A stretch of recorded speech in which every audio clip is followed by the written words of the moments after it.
Moskva'da yoktur bir parkhane, vardı oradan alıp kuzcan. Birini görüp buldum rahtivari, senin kömür gibi dar. Gözleri badem gibi, kulakları bal gibi, gözündeki ceylan gibi, aldaki membran. Gözleri badem gibi, kulakları bal gibi, gözündeki ceylan gibi, aldaki membran. Aldaki membran.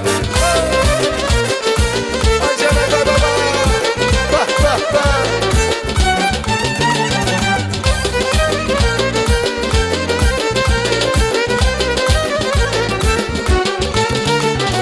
Kapı komşum adını can, canabıyla ister ben ister.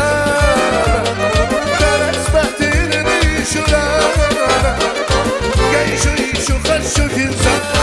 Gözleri badem gibi, dudakları bal gibi, gözündeki ceylan gibi, aldaki Nurcan.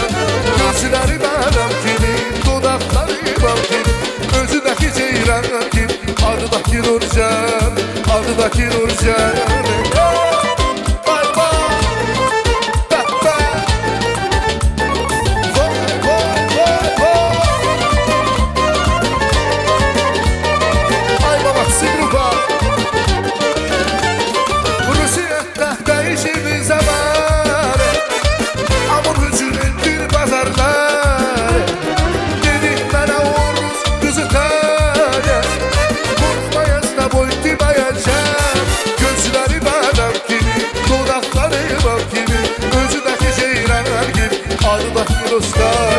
Gözleri badem gibi, dudakları bal gibi, gözündeki ceylan gibi, adındaki Dancan, adındaki Dancan.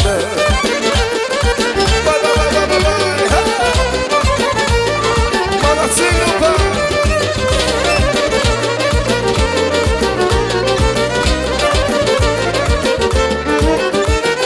Gözleri badem gibi, dudakları bal gibi, gözleri adı da Tatyana. Gözleri badem gibi, dudakları bal gibi, gözündeki ceylan gibi, adındaki Tatyan. Gözleri badem gibi, dudakları bal gibi, gözündeki ceylan gibi, adındaki Nurcan. Gözleri badem gibi, dudakları bal gibi, gözündeki ceylan gibi, adındaki membran.